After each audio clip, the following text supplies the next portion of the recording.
Ada dua cara ketika kita mau memulai menggunakan React Native.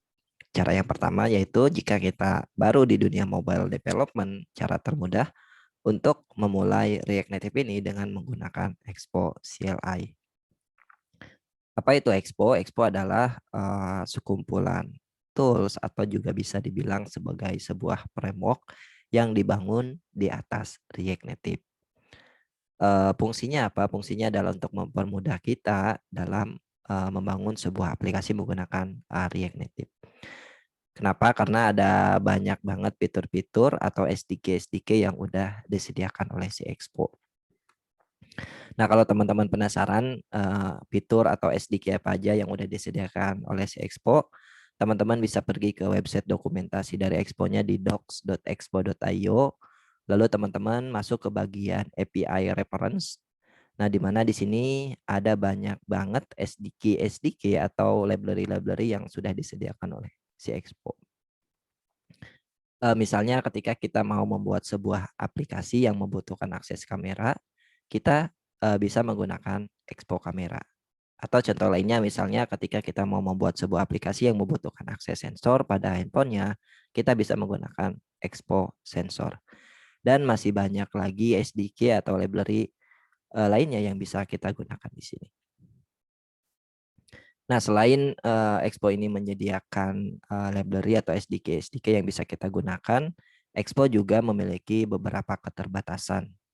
Nah, keterbatasan apa aja sih dari si Expo ini? Kita bisa lihat di bagian limitasi di sini. Nah, di sini kita bisa lihat beberapa keterbatasan dari Expo.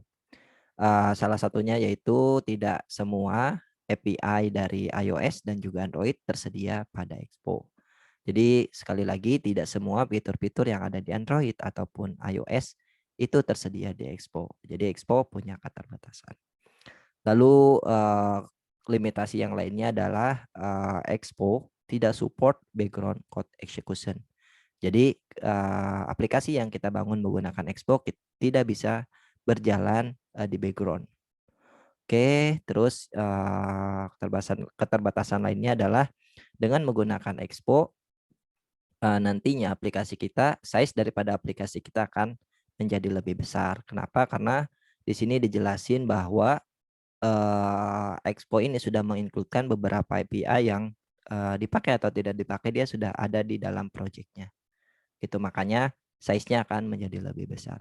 Dan masih banyak lagi keterbatasan lainnya yang bisa teman-teman lihat di sini. Ini sebagai referensi aja buat teman-teman ketika teman-teman mau membuat sebuah aplikasi kira-kira Expo ini mendukung atau enggak. Kalau misalkan enggak, teman-teman disarankan jangan menggunakan Expo.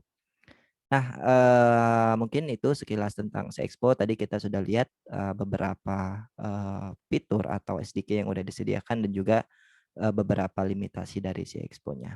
Jadi sekali lagi Expo ini adalah sebuah tools atau sebuah framework yang dibangun di atas React Native. Ini cara yang pertama. Jadi sekali lagi jika teman-teman baru di dunia mobile development, cara termudah untuk menggunakan atau memulai React Native teman-teman menggunakan Expo CLI. Cara lainnya atau cara yang kedua yaitu jika teman-teman sudah familiar di dunia mobile development atau teman-teman sudah punya pengalaman di dunia mobile development, teman-teman bisa menggunakan yang namanya React Native CLI atau bisa juga dibilang atau biasa juga dikenal dengan bare React Native. Keuntungannya apa atau kelebihannya apa ketika kita menggunakan React Native CLI dibandingkan ketika kita menggunakan Expo? Yaitu dengan menggunakan React Native CLI, kita akan menjadi lebih leluasa ketika kita mendevelop aplikasi yang kita bangun menggunakan React Native ini. Kenapa? Karena kita bisa menulis native language dari masing-masing platformnya. Misalnya ketika kita mau membangun aplikasi React Native, membangun aplikasi Android, nanti kita bisa nulis memakai bahasa pemrograman Java di dalam project aplikasi React Native kita. Atau misalnya ketika kita mau membangun sebuah aplikasi iOS, nanti kita bisa memakai bahasa pemrograman Objective-C atau Swift di dalam project React Native kita. Jadi dengan kita menggunakan React Native CLI atau Bare React Native, kita lebih leluasa ya dalam membangun atau mengcustom aplikasi yang sedang kita bangun menggunakan React Native. Nah, jadi dua cara itu yang bisa kita gunakan untuk memulai menggunakan React Native. Kalau teman-teman baru di dunia mobile development, teman-teman disarankan atau cara termudah untuk memulai React Native menggunakan Expo. Atau kalau teman-teman sudah familiar di dunia mobile development, teman-teman bisa menggunakan React Native CLI atau Bare React Native. Nah, pada tutorial ini sendiri nanti kita akan coba main-main atau membangun sebuah aplikasi menggunakan React Native dengan menggunakan Expo CLI. Karena untuk tutorial ini sudah cukup tercover oleh fitur-fitur dari si Expo-nya. Untuk bagaimana cara nanti kita men-setup daripada si Expo-nya dan juga cara menggunakannya nanti kita akan lihat di video berikutnya.